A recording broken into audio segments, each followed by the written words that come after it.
ऐका ना, एका भांड्यात पाणी घेतले आणि त्याच्यामध्ये मीठ घातले. तर आपल्याला आज 4 वांग्याची सुक्की भाजी बनवायची आहे. पण शेंगदाण्याचं कूट घालून.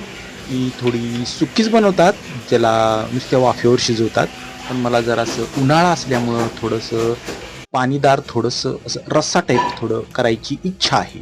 तर हे वांगे कट करून घेतलेत मी आणि मिठाच्या पाण्यामध्ये थोडा वेळ भिजवून ठेवलेत, नाहीतर ते काळे पडतील.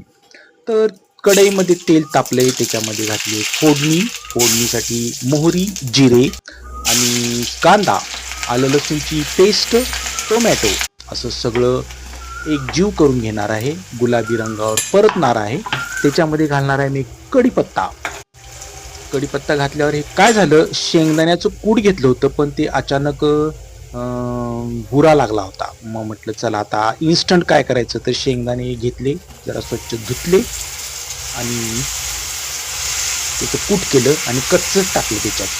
हां, तर चला आता आपण तिखट मीठ घातलेलं आहे, हळद, हिंग आणि थोडंसं काळं तिखट घातलेलं आहे, मीठ घातले आणि वांगी घातलेत. तर आता हे परतून छानपैकी एकजीव झालेले आहेत. आता याच्यावर कोथिंबीर भुरभुरली आणि आणि जरा 10 मिनटं शिजू देतो जरासं. थोडंसं रस्सा टाईप करायचे आपल्याला. वांगी जरा अजून कच्चे, थोडं शिजवायचे, जास्त शिजवायचे नाही, नाहीतर गीर होती.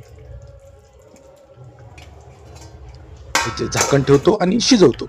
आता हा उन्हाळ्याचे दिवस असल्यामुळं पाणी न घेता मठ्ठा घेतलेला आहे. तर चला, चपाती मऊ आणि लुसलुशीत झाली. हा आहे मठ्ठा आणि हे भात आहे मऊ लुसलुशीत पांढरा शुभ्र रेशनचा. आता बघूया भाजी कशी झाली ते. वाव, काय कलर आलेला आहे. भाजी बघून माझ्या पोटात कावळे ओरडायलेत आणि मला प्रचंड भूक लागलेली आहे. तर चला आपण ती प्लेटमध्ये काढून घेऊया.